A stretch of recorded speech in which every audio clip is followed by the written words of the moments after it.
Peter's farewell manifesto.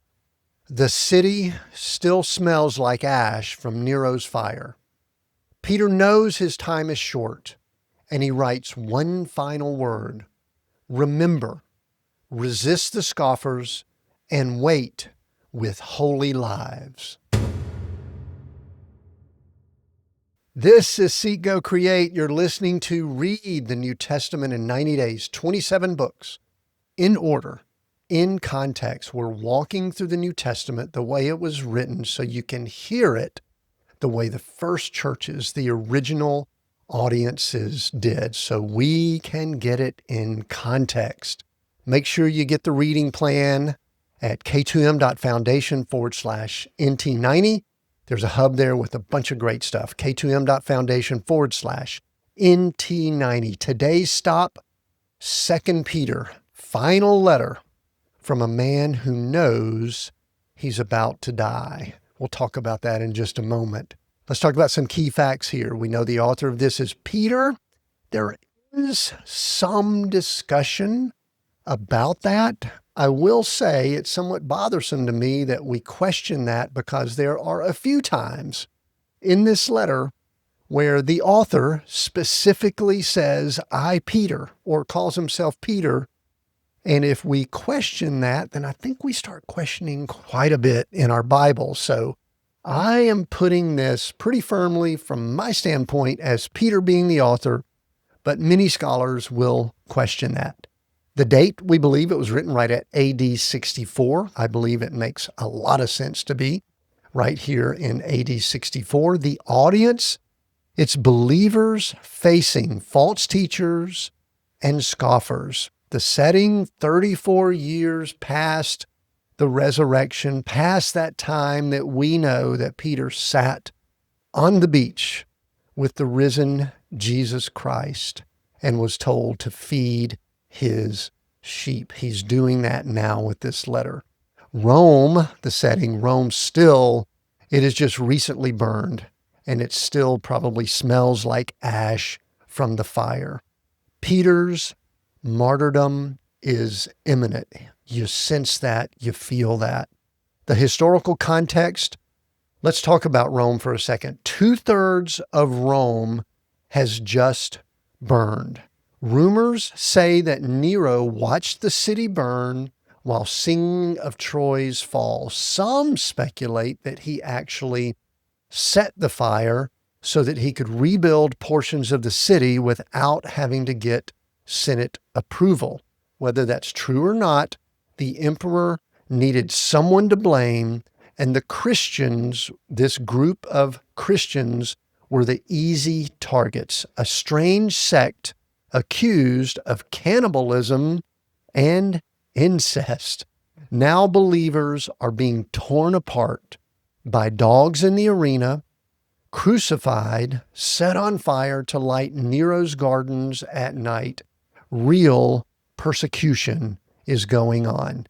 Meanwhile, in Jerusalem, the temple is still intact, and we know it's 6 years before that will be destroyed. The church, the fiery trial that Peter warned about in his first letter just recently, has arrived. False teachers are multiplying, scoffers are mocking.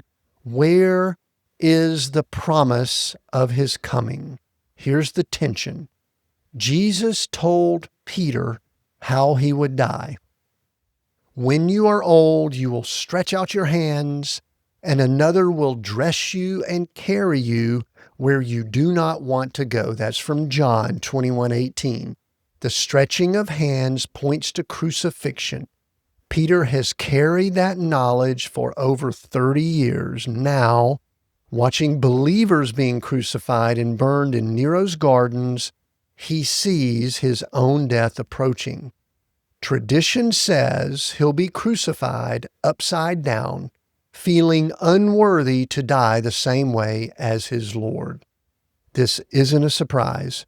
It's what Jesus warned on the Mount of Olives back in Matthew 24. They will deliver you up to tribulation and put you to death, from Matthew 24:9. The generation Jesus spoke of is living through it now. Where Peter writes from, we believe that Peter is in Rome and he terms it Babylon. Remember that code as we head into some of the other books, as we finish up the New Testament. You will hear the term Babylon, and that is the code for believers for Rome. You'll see that in 1 Peter 5:13. Peter is in the heart of the empire, watching believers die around him, writing to scattered communities in Asia Minor. Why now? Peter writes really a farewell, something they can return to after his departure. Remember, resist, live ready. What we're going to encounter in 2 Peter, it's urgent and final, a dying man's charge. We'll hear about the virtue ladder. Supplement faith with virtue, knowledge, self-control, steadfastness, godliness, brotherly affection, love. We'll hear the eyewitness testimony. Peter was on the mountain. He heard the voice. This isn't myth. He was a witness. The prophetic word is confirmed. Pay attention as to a lamp shining in a dark place, Peter encourages. False teachers are exposed. Waterless springs, mist driven by a storm, promising freedom while enslaved. The scoffers are answered. Where is the promise of his coming? In chapter 3, verse 4, Peter's answer isn't be patient for thousands and thousands of years. It's the Lord is not slow. He is patient. Chapter 3, verse 9, the day of the Lord will come like a thief, the same language that Jesus used on the Mount of Olives. And then we hear about the day of the Lord, the end of the age, the day of the Lord. Peter tells them to hasten its coming. Chapter 3, verse 12. You don't hasten something that's thousands of years away. The end of the age is close. We now know within 6 years that temple will burn, judgment will come. That is the day of the Lord that is imminent for the audience of 2 Peter. Peter will be crucified within months, but before he dies, he writes, the promise is sure. Be ready. All right, you're going to be reading 2 Peter over 2 sessions, chapters 1 and 2, then 3. And you know I keep saying this, but try to read it all at once if you can. Maybe read it a couple of times, maybe out loud. What's next after this? We go to Titus. Good works that adorn the gospel, building healthy churches in hard places. Titus is a cool letter that Paul wrote to Titus on the island of Crete. Don't forget, make sure you're following along, k2m.foundation/NT90. And before we read 2 Peter, picture this. It's AD 64.